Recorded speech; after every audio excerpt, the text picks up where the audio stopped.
Assalamualaikum warahmatullahi wabarakatuh. Ya, selamat siang menjelang sore semuanya. Nah, kemudian mudah-mudahan kita semua diberi kemudahan untuk menerima penyampaian dari saya. Nah, kemudian kita akan membagi dua sesi pada webinar kali ini. Yang pertama ada sesi penyampaian, kemudian yang kedua ada sesi pertanyaan. Nah, jadi teman-teman untuk pertanyaan boleh langsung di drop di public chat. Nah, seperti itu.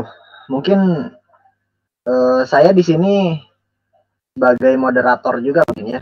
Jadi menyampaikan kemudian moderator juga. Nah, mungkin di sini juga kita atau saya hanya sharing lah istilahnya, sharing. Nah, jadi kalau misalkan emang ada yang saya nggak tahu ya kita diskusikan. Nah, seperti itu ya. Nah, mungkin langsung saja ke tutorial implementasi sensor ultrasonik. Nah, kemudian komponen-komponennya itu yang pertama ada hardware, kemudian ada software. Wah, saya salah nulis ya. Tipe. Nah, yang pertama kita harus menyiapkan HCSR 04, kemudian ISP 8266, kemudian jumper, board atau project board, kemudian yang kelima ada LED, kemudian ada USB cable. Nah, software yang kita pakai adalah Arduino IDE. Next, nah, kemudian HCSR04. Nah, HCSR04 ini sensor yang berfungsi untuk mendeteksi jarak. Nah, kemudian spesifikasinya itu dia sensor HCSR04 ini harus diinput dengan 5 volt DC. Nah, kalau misalkan dulu Node MCU atau ESP8266 itu kan nggak bisa ya kalau misalkan kita menyuplai sensor dengan 5 volt DC. Nah, tapi sekarang ESP8266 ada power yang dimana dia outputnya 5 volt DC. Nah, makanya kita nggak perlu memakai power eksternal di sini, nggak perlu memakai adaptor. Nah, kemudian pengukurannya itu, jarak pengukurannya itu sekitar 3 cm sampai 3 meter. Nah, ada juga yang menyebutkan 4 meter, kemudian sampai 2 meter. Nah, itu mungkin karena pengalaman-pengalaman masing-masing ya, tapi biasanya sampai 3 meter gitu. Apa yang saya uji cobakan, nah, seperti itu. Nah, kemudian di HCSR 04 ini terdapat 4 pin. Yang pertama ada trigger, kemudian ada echo, kemudian ada VCC, kemudian ada ground. Nah, trigger ini berfungsi untuk mengirimkan gelombang. Nah, makanya trigger ini adalah nyambung ke transducer yang transmitter. Nah, transducer itu apa? Transducer itu komponen yang menyerupai seperti mata. Nah, ini di kanan bawah tuh ada seperti dua mata ya. Nah, itu adalah transducer.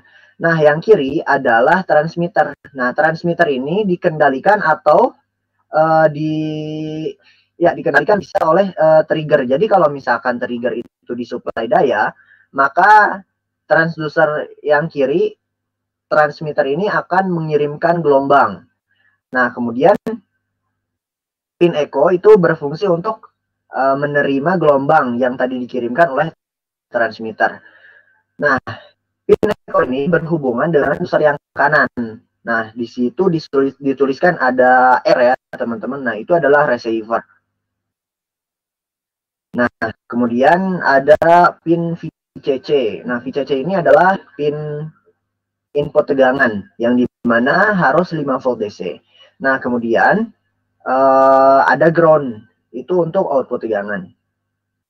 Nah, kemudian penerapannya dari HCSR 04 ini Di antaranya ada untuk transportasi, kemudian ada line follower, kemudian ada di bidang lingkungan juga. Nah, kalau misalkan di transportasi itu biasanya ada di bumper belakang dari roda kendaraan roda 4 atau mobil. Nah, jadi kalau misalkan HCSR 04 ini diimplementasikan di mobil, itu akan membantu parkir mobil ya, parkir mobil. Nah, jadi kalau misalkan si HCSR 04 ini mendeteksi bahwa mobil udah dikit nih jaraknya antara tembok, misalkan antara tembok atau antara benda di belakangnya dengan mobil. Nah, HCSR ini bisa mengirimkan data yang kemudian akan diolah oleh microcontroller, dan microcontroller akan mengeksekusi sehingga microcontroller mengirimkan peringatan kepada kita. Nah, kemudian ada line follower. Line follower ini adalah robot mobile ya, robot mobile. Yang dimana dia mengikuti, cara kerjanya itu mengikuti garis yang ada di bawahnya. Nah, kalau misalkan robot line follower ini sensor utamanya sebenarnya sensor garis ya. Tapi HCSR 04 ini juga bisa diimplementasikan di sini. Nah, ketika misalkan di depannya itu ada obstacle, nah maka HCSR 04 ini akan mendeteksi obstacle di depannya. Nah, kemudian akan mengirimkan ke microcontroller, dan microcontroller akan mengeksekusi sehingga si ban dari robot mobil tersebut berhenti. Nah, seperti itu. Kemudian di lingkungan ya, di lingkungan. Nah, di lingkungan juga terdapat implementasi ya, implementasi yang dimana implementasi itu untuk mendeteksi tsunami.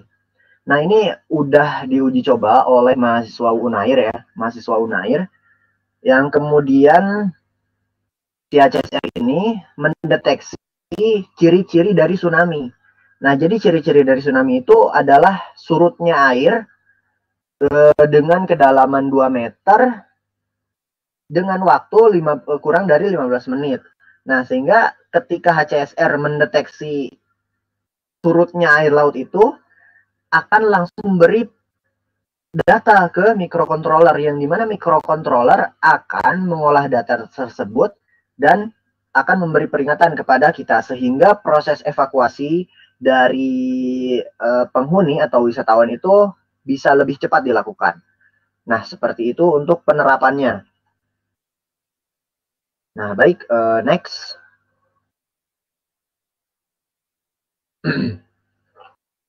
Nah, kemudian microcontroller yang kita pakai di sini adalah ESP8266.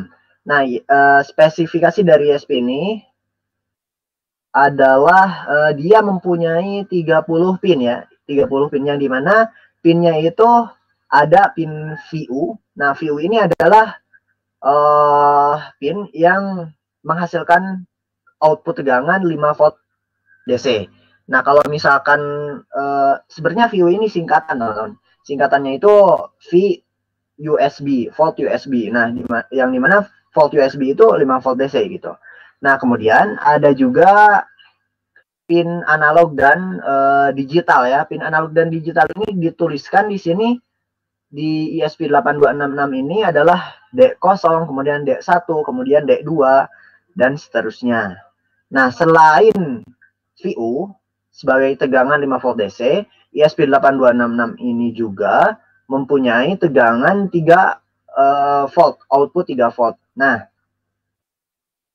kenapa banyak ya teman-teman? Kenapa banyak si outputnya? Karena biasanya microcontroller itu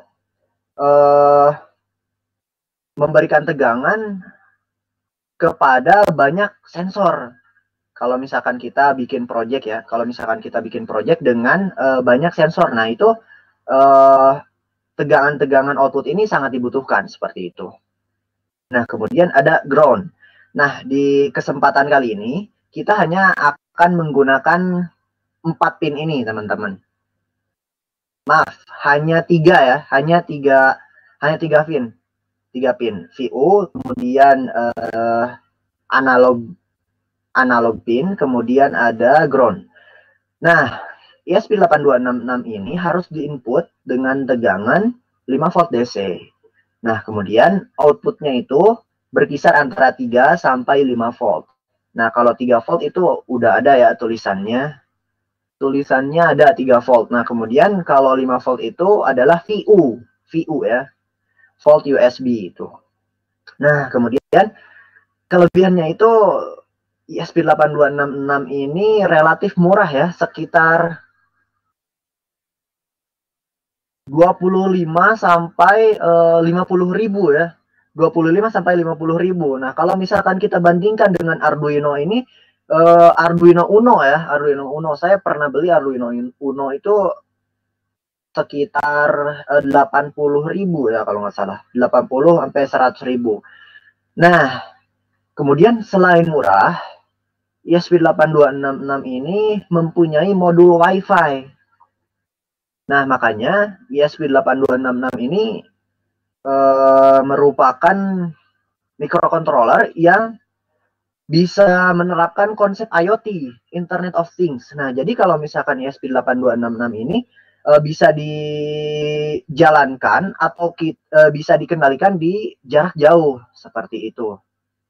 Nah, ESP8266 kalau misalkan kita bandingkan dengan Arduino ya, Arduino itu harus membeli modul Wi-Fi-nya sendiri. Nah, seperti itu. Kemudian ESP8266 ini minimalis ya, minimalis sehingga kita bisa bawa kemana-mana gitu. Jadi enak lah gitu kalau misalkan kita memakai ESP8266. Nah, seperti itu teman-teman sekalian. Next. Nah, kemudian komponen selain dua komponen tadi, kita membutuhkan kabel jumper ya, yang dimana untuk menghubungkan komponen-komponen lainnya. Nah, kemudian ada breadboard atau project board. Nah, ini sebenarnya untuk biar rapi ya, biar rapi. Rangkaian kita biar rapi sehingga jumper ini bisa dicolok-colokin tuh ke breadboard biar rapi gitu. Nah, gitu ya. Kemudian nextnya adalah LED. Nah, LED di sini sebenarnya bisa diganti ya, bisa diganti dengan buzzer, kemudian dengan output lain. Sebenarnya LED di sini untuk indikator ya, untuk indikator saja teman-teman. Nah, kemudian ada USB cable untuk menyambungkan antara komputer dengan ESP8266.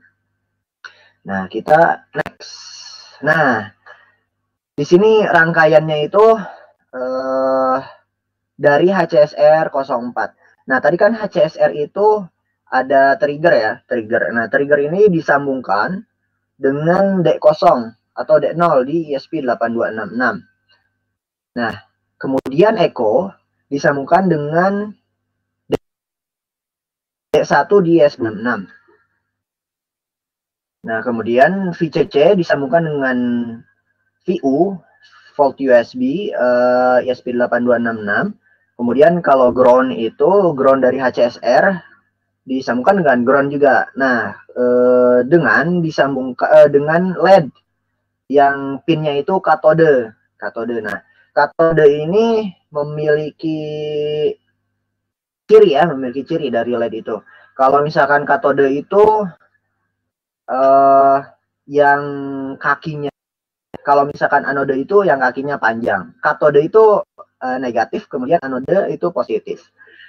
Nah, kemudian anode disambungkan dengan ESP8266 dengan pin D6 seperti itu. Nah, sebenarnya teman-teman untuk trigger, kemudian echo, kemudian anoda dari LED itu kita bisa ubah-ubah di mana aja gitu. Trigger bisa di D1, kemudian echo bisa di D5 misalkan. Itu terserah teman-teman ya, gimana enaknya lah ya. Nah, next. Nah, pertama-tama kita harus menginstal dulu driver CH340G terlebih dahulu. Nah, ini adalah driver dari ESP8266 agar ESP8266 terhubung dengan komputer.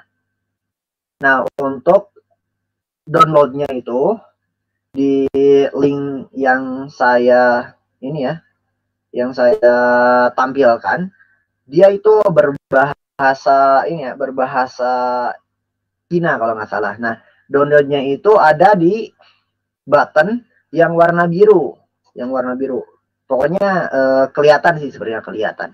Nah, setelah kita download, kita tinggal install aja. Kita tinggal install, ikuti aja proses instalasinya. Nah, kemudian di sana tuh ada ini, ada pilihan install atau uninstall. Kita install aja langsung. Seperti itu untuk instalasi driver CH340G. Kemudian next. Oh ya, ini gambar ketika saya sudah menginstal ya. Next. Nah, kemudian kita harus flash dulu ESP8266. Nah, karena ESP8266 ini juga butuh firmware ya, butuh firmware. Nah, untuk link download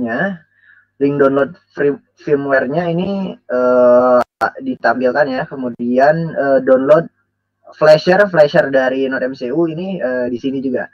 Nah, mungkin saya akan kirimkan ya linknya di grup ya, di public chat. Nah, ini untuk download driver CH340G. Kemudian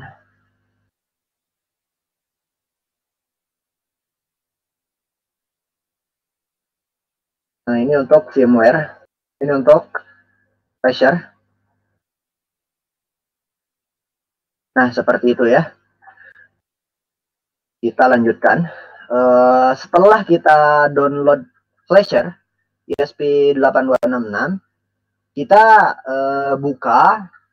Nah, di download dan dari flasher ini terdapat dua pilihan, yaitu untuk 34 Windows yang 34, kemudian yang 32 ya kalau nggak salah, sama 64. Nah, itu sesuaikan dengan device teman-teman ya, Nah, kemudian setelah kita masuk ke aplikasi flashernya, di sana dituliskan ada tab dari config ya. Nah, kemudian setelah kita buka tab config, kita pencet yang gear ya, Nah, ini untuk memasukkan firmware dari ESP8266.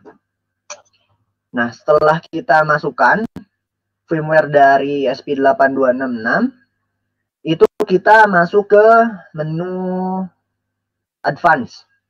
Nah, di situ ada baud rate ya, Nah, baud rate yang kita gunakan adalah 115200 ya. Nah, kalau misalkan teman-teman gagal, itu baud rate-nya bisa ini, bisa diganti ya. Bisa diganti sama 9600 kalau nggak salah. 9600 ya. Ya, kemudian setelah itu kita klik tombol flash. Setelah itu tinggal tunggu saja. Nah, next. Nah, setelah kita menginstal driver yang menghubungkan antara ESP8266 dengan komputer, dan kita melakukan flash kepada ESP8266, kita harus menginstal ESP8266 di Arduino.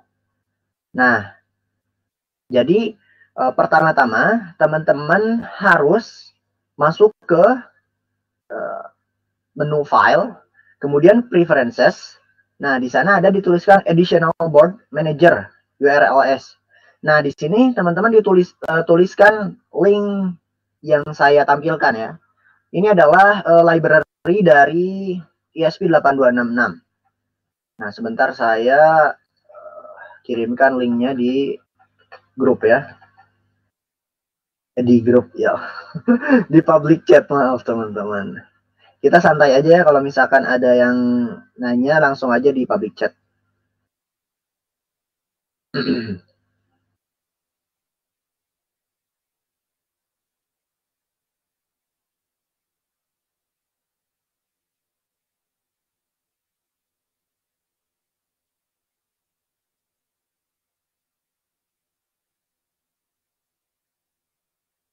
Nah, sudah saya kirimkan untuk linknya. Ya, sudah saya kirimkan ya. Nah, kemudian, nah kalau misalkan teman-teman udah kopas ke Additional Board Manager, kita tinggal klik doang, klik OK. Nah, setelah itu kita masuk ke menu Tools, kemudian kita masuk ke Board, kemudian Board Manager. Nah, setelah itu akan muncul tampilan seperti ini. Akan muncul tampilan Board Manager seperti ini.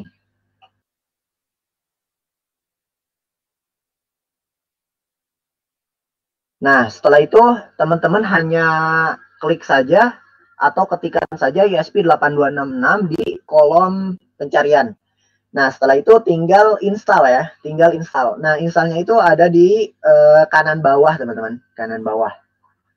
Di kolom ESP8266 ini, tapi di kanan bawah ya, ada pokoknya. Nah, ini proses instalasinya cukup lama ya, cukup lama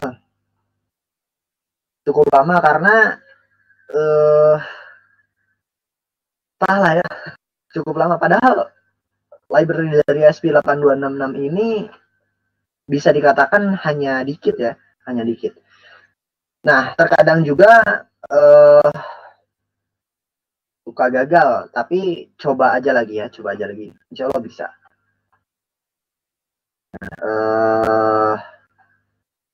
Setelah kita menginstal ESP8266, kita harus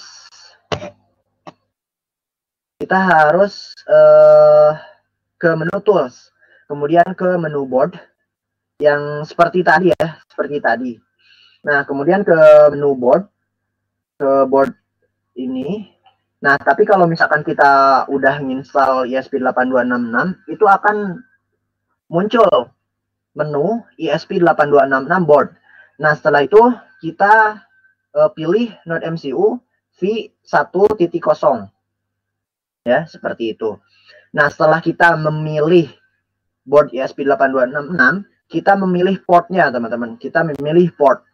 Nah, portnya itu ada pilihan COM. Itu X-nya itu bisa berapa aja, sesuai dengan port yang ada di komputer atau laptop teman-teman. Seperti itu. Nah, kemudian kita ke source code ya. Ya, sebentar.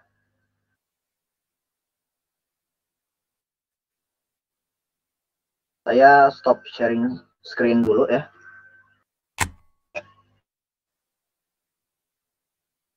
Nah, mungkin ini sekalian demo ya, teman-teman.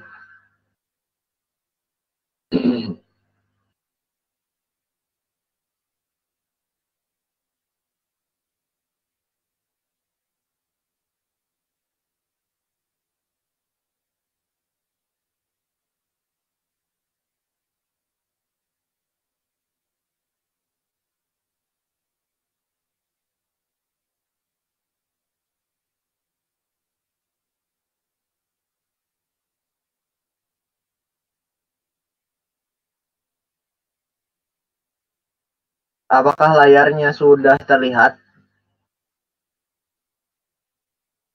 Atau masih muter ya?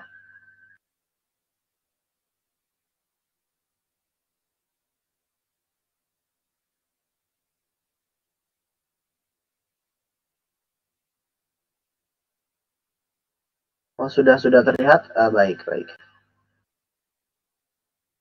Sebentar ya.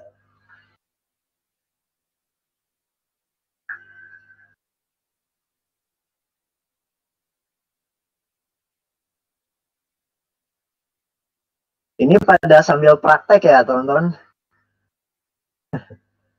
Pada sambil praktek ya kan? Atau gimana nih? Kalau misalkan sambil praktek, bagus. Keren.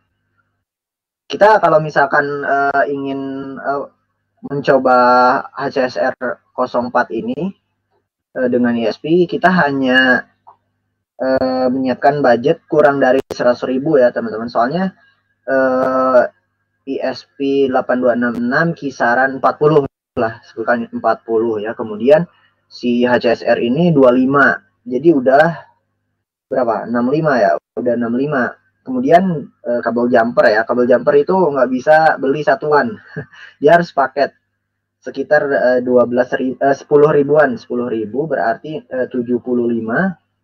Kemudian outputnya LED sekitar 75 sampai 80.000 lah kalau misalkan kita project ini ya, atau mau coba HCSR 04 ini. Nah, di sini dituliskan ya ada define. Nah, ini define ini untuk menamakan, sebenarnya menamakan variabel D0 ini sebagai trigger pin. Nah, jadi kita nanti di bawah ini nggak usah tulis D0 atau D0 ya. Kita nulis aja trigger pin. Biar lebih gampang gitu, biar lebih gampang. Wah, ini buat si trigger nih, buat si trigger. Nah, seperti itu. Kemudian define echo pin D1, menamakan D1, pin D1 dengan echo pin. Kemudian menamakan D6 dengan green. Ini bebas sih, namanya bebas aja teman-teman. Bebas aja. Nah, kemudian di void setup di serial begin ini berfungsi untuk komunikasi antara ESP8266 dengan komputer. Nah, pin mode ini ada trigger pin ya, ada trigger pin. Nah, di sini output. Di sini output. Kenapa output? Karena kita mengirimkan supply ke si trigger. Nah, kemudian echo pin input. Nah, kenapa input? Karena si echo pin ini kan menerima ya, menerima si echo pin ini berhubungan dengan transducer receiver yang dimana si receiver menerima gelombang. Nah, makanya kita di echo pin ini sebagai input gitu, sebagai input. Nah, jadi kalau misalkan trigger pin itu kita menyuplai daya atau memberikan data, kalau misalkan echo pin ini kita memasukkan data atau menginput data. Nah, seperti itu. Nah, ini pin mode yang ketiga ada green. Green ini output. Nah, sebenarnya green ini untuk LED ya, teman-teman, untuk LED. Nah, seperti itu. Nah, ini adalah codingan dari HCSR ya, HCSR dengan codingan LED sebagai indikasi.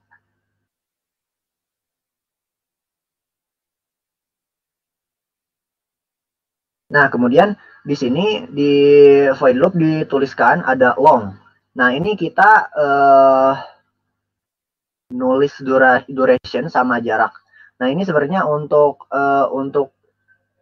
apa ya?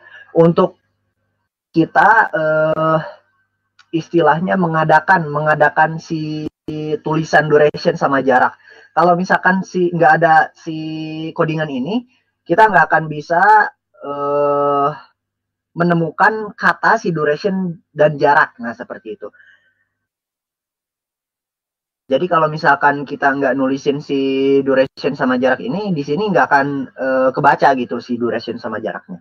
Nah, kemudian di digital write ini trigger pin low, high, low. Nah, ini yang codingan ini berfungsi untuk mengirimkan gelombang ya, mengirimkan gelombang.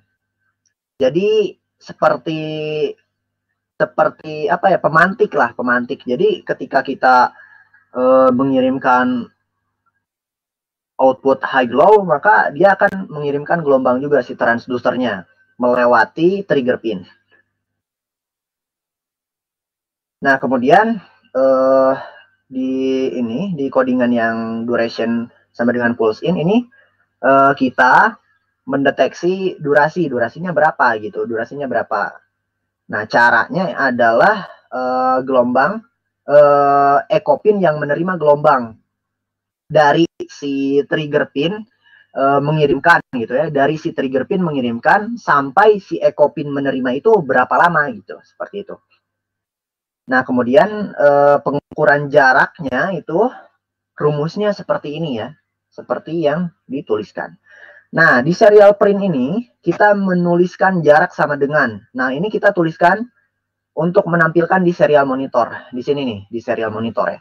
Nah, kemudian serial print jarak. Nah, yang ini untuk memanggil data dari jarak yang dihasilkan oleh HCSR 04. Nah, setelah itu kita menuliskan sentimeter untuk di serial monitor. Nah, delay-nya itu 1 detik ya. Ini 1 detik. 1000 itu 1 detik. Nah, kemudian saya di sini untuk memberikan indikasi kalau misalkan jaraknya itu lebih dari 10 cm, maka si lampu ini akan menyala gitu, akan high. Else, kecuali kalau misalkan si jaraknya kurang dari 10 cm, dia akan padam, si lampu atau LED-nya akan padam, seperti itu. Nah, mungkin saya akan coba ini ya, saya akan coba perlihatkan. Saya akan coba perlihatkan. Sebentar ya, saya masuk dulu ini nih.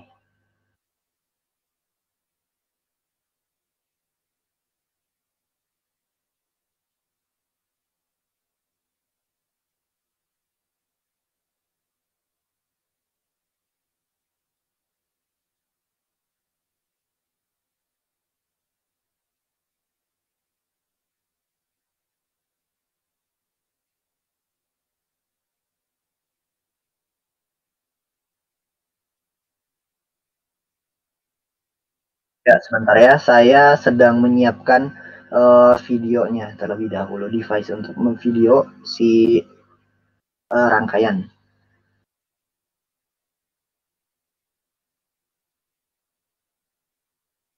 Ini dari mana aja nih teman-teman? Wah, mantap nih. Pejuang IoT ya, keren. IoT ini salah satu ini ya, salah satu pilar di revolusi industri 4.0. Nah, jadi kalau misalkan teman-teman tertarik, keren banget nih. Soalnya bakalan bakalan jadi produk yang keren, produk yang nantinya digunakan seperti itu. Ya, sebentar ya.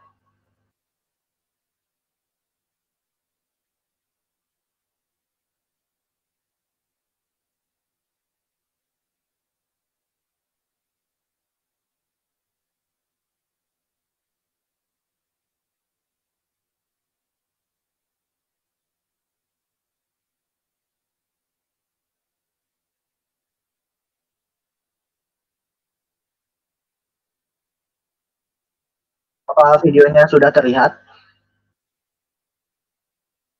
Nah, ini nih untuk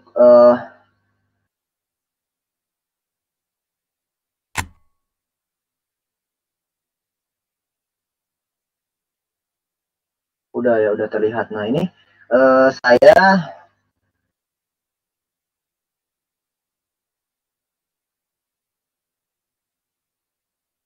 saya menjadikan LED sebagai output ya. Nah, di sini jaraknya masih 8 cm ya, makanya si LED itu nggak akan berfungsi, teman-teman. Nah, kalau misalkan kita pindahkan ke jarak yang lebih besar gitu. Nah, ini LED-nya akan berfungsi ya, atau akan menyala. Nah, seperti itu. Kalau misalkan kita dekatkan lagi nih. Itu jaraknya 9 ya, 9 cm. LED-nya padam. Kemudian ketika kita arahkan ke atas, yang jaraknya lebih jauh itu akan menyala LED-nya. Nah, kalau misalkan kita coba ke buzzer ya, ke buzzer. Sama juga buzzer. Jadi kalau misalkan teman-teman outputnya mau buzzer, mau LED itu bebas ya. Nah, ini nyala ya.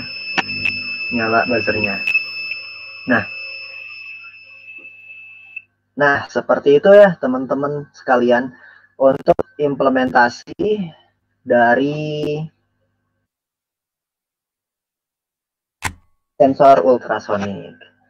Nah, mungkin teman-teman ada yang mau ditanyakan, silahkan untuk bertanya. Ataupun kalau misalkan teman-teman ada kesulitan boleh bertanya ke email.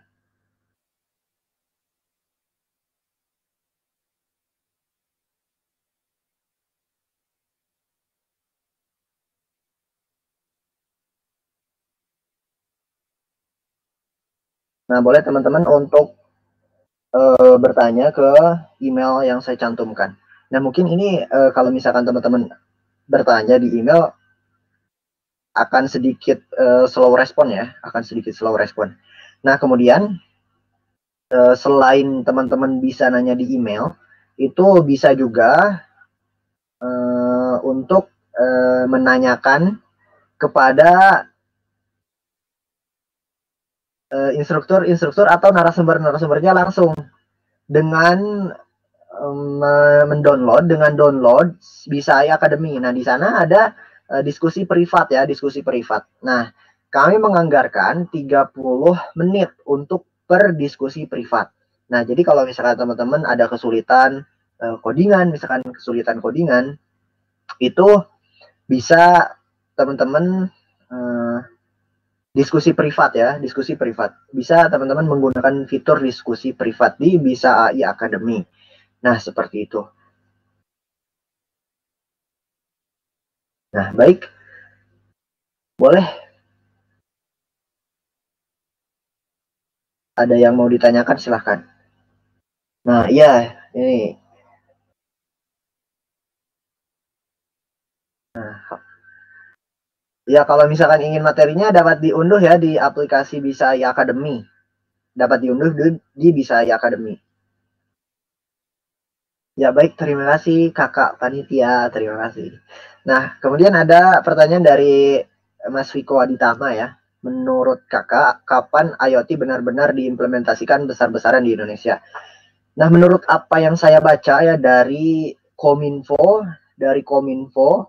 website Kominfo itu, kemungkinan besar pasar IoT pada 2022 itu ada 444 triliun kalau nggak salah ya, ada 444 triliun, yang dimana di sana tuh ada terdiri dari perangkat IoT, kemudian ada komponen-komponennya, ada konten-konten mengenai IoT, kemudian ada platform.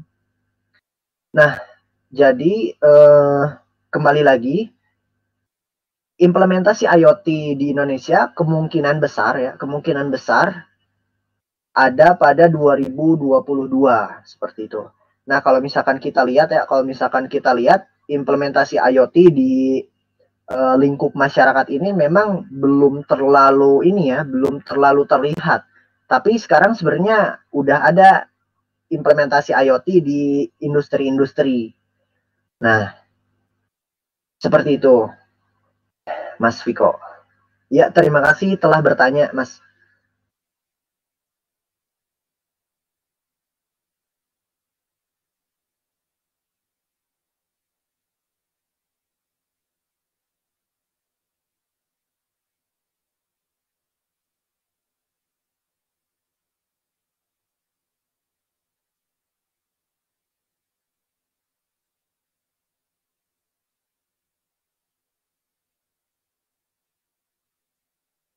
Nah, ini ada pertanyaan dari Mas Ilhan Aulia Muzadin ya.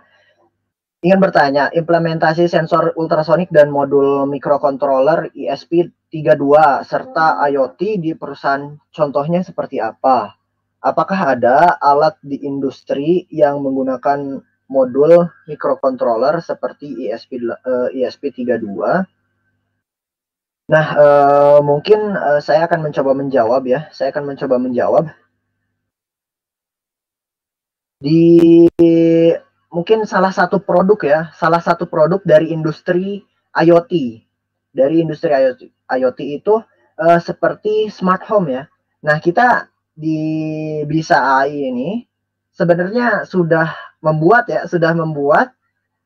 modul microcontroller ESP32 dengan produk smart home.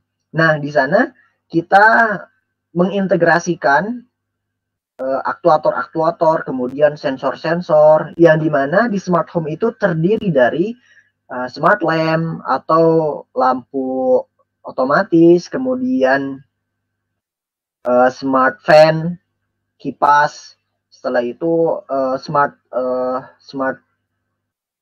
valve ya, atau smart water pump itu untuk keran. Kemudian satu lagi itu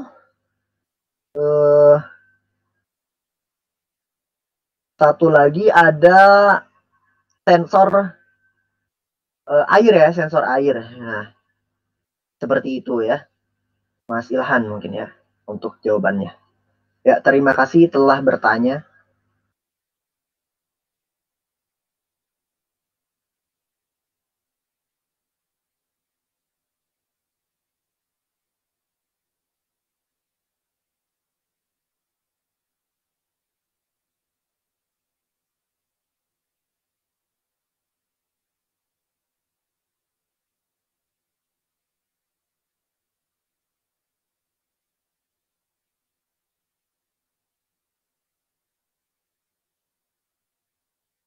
Oh ya, mungkin ada tambahan ya, ada tambahan untuk implementasi IoT itu ada juga sih, ada juga yang namanya robot line follower. Nah, robot line follower ini kan dia mendeteksi garis ya, mendeteksi garis. Nah, yang kemudian si pendeteksi garis itu dimanfaatkan di sebagian perusahaan industri makanan ya. Contohnya ada restoran ya, restoran. Nah, kemudian si restoran ini menggunakan line follower, robot line follower untuk mengantarkan makanan. Jadi tidak usah kita mengantarkan makanan dengan waiter ya, dengan waiter, tapi kita mengantarkan makanan dengan robot line follower. Wah, keren kan? Kalau misalkan kita menerima makanan dari robot gitu. Ya, mungkin seperti itu Mas Ilhan.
Baik, selanjutnya ada pertanyaan dari Mas Viko.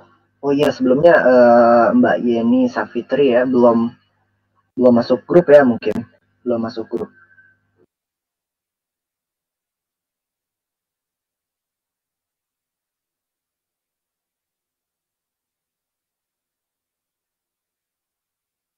Nah, mungkin untuk Mbak Yani panitia ya, kepada panitia mungkin boleh masukkan Mbak Yani ke grup ya.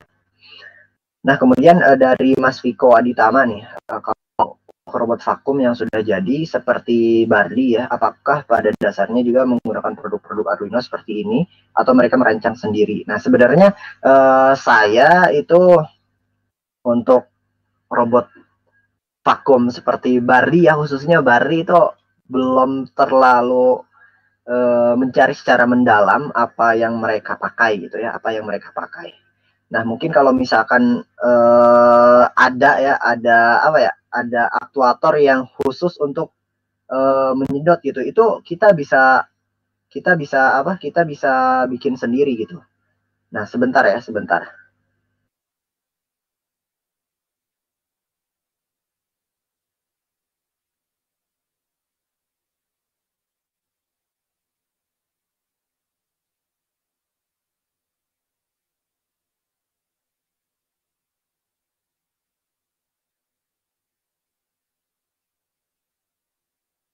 Nah, aktuator sebenarnya ada ya untuk menyedot debu ya. Untuk menyedot debu ada aktuator. Namanya adalah namanya adalah vakum turbo solenoid. Nah, jadi kalau misalkan Mas Viko ingin ingin membuat robot vakum sendiri itu boleh menggunakan vakum turbo solenoid. Nah, seperti itu.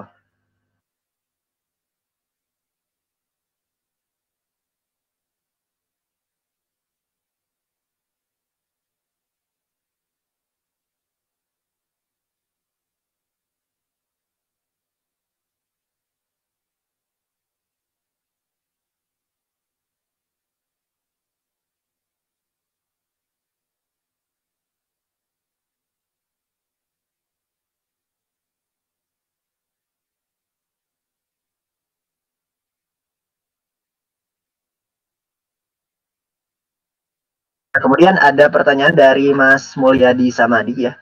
Sensor tipe ini apa dapat diimplementasikan pada pemakaian bawah air jika diberi wadah penutup? Maksudnya seperti di bak ya Mas, mungkin ya, di bak. Seperti itu mungkin Mas Mulyadi. Kalau misalkan memang seperti itu di bak gitu ya, dengan penutup itu bisa sekali ya, bisa sekali. Selain kita menggunakan water level sensor sebagai sensornya, kita juga bisa menggunakan si sensor ultrasonic ini untuk mendeteksi air ya, apakah dia kosong atau enggak gitu. Nah, seperti apa yang saya tadi sampaikan bahwa sensor ultrasonic ini implementasinya adalah untuk mendeteksi ini ya, untuk mendeteksi air yang dimana di sebagian mahasiswa Unair itu mengimplementasikan untuk mendeteksi tsunami seperti itu. Oh ya, sebentar.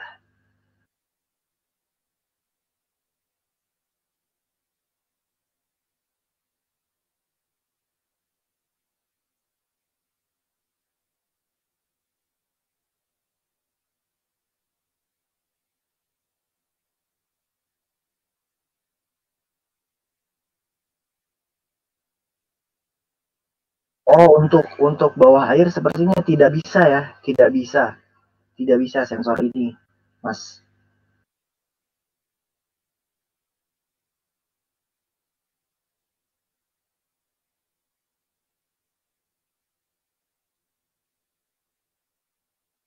Ya, baik, sebentar ya.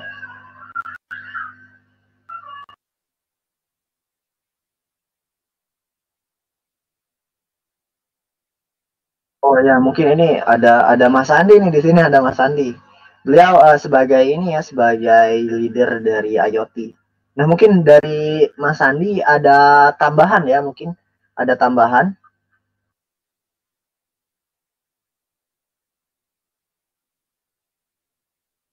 Ya, sebentar nih ada Mas Andi, leader leader kami nih.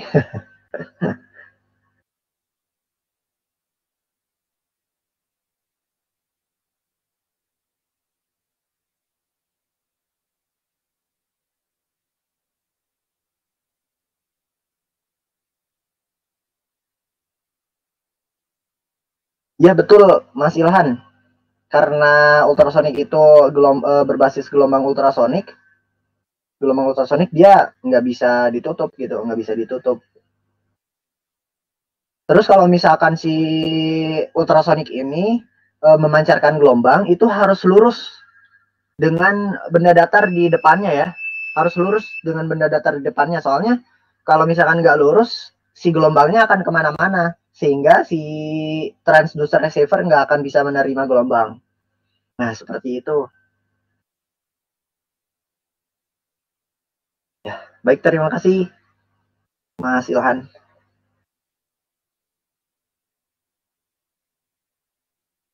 Ya, betul. Bisa juga kita implementasikan dengan debug ya, untuk mengukur level atau ketinggian air. Kemudian bisa juga di bidang transportasi, kemudian tadi itu di line follower, robot line follower. Nah, mungkin Mas Andi nih, Mas Andi boleh nih menambahkan.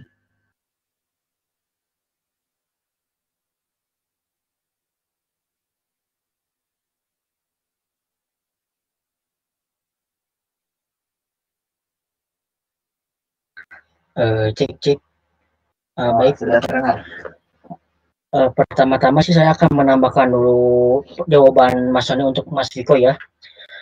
Nah, untuk komponen yang digunakan itu ya, kan bisa dirancang secara wireless nih.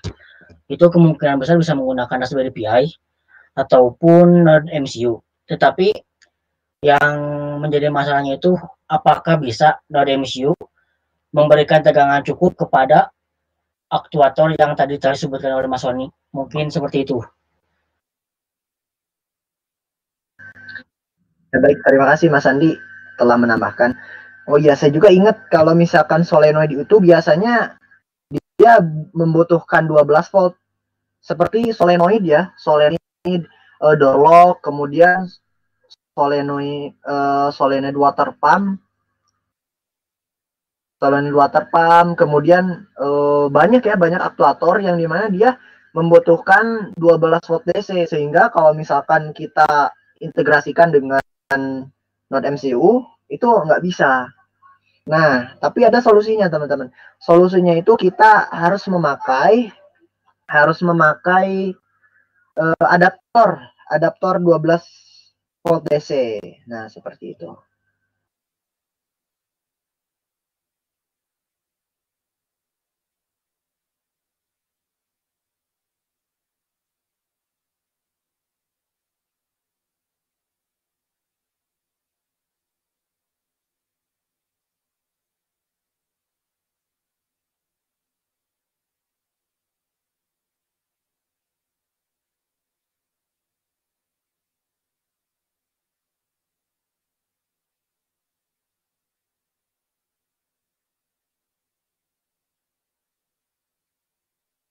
Wah, keren nih Mas Ilhan. Output di Node MCU itu terbatas. Ya, nah apabila saya ingin memperbanyak output, misal ingin mengatur 50 lampu, itu caranya seperti apa ya? Terima kasih. Kalau misalkan si lampu itu menyala secara bersamaan, kemudian padam secara bersamaan, itu sebenarnya bisa. Tapi kita harus memperbanyak jumper dan memperbanyak project board. Nah, kita cukup pasangkan ke satu jalur saja, ground satu jalur, kemudian si VCC satu jalur juga. Nah, tapi kalau misalkan VCC dipasangkan dengan 50 lampu itu nggak akan ini kayaknya dikit semua cahayanya, soalnya dibagi 50 kan banyak banget gitu. Tapi intinya ya bisa gitu, dengan memakai breadboard atau project board yang banyak, kemudian tambahan jumper seperti itu. Nah, terus kalau misalkan nih lampunya itu 50 lampu kita pasangkan, tapi kita beda-beda waktu ininya gitu, beda-beda waktu nyala atau padamnya, itu kemungkinan nggak bisa ya kalau misalkan 50 lampu. Soalnya di sensor di Node MCU ESP8266 ini hanya sekitar 10 sampai 15 ya kalau nggak salah, 10 sampai 15 di pinnya itu, si pin digital atau analognya itu. Nah, seperti itu Mas Ilhan. Terima kasih telah bertanya. Nah, mungkin silahkan untuk pertanyaan yang lainnya. Ya, saya tunggu ya.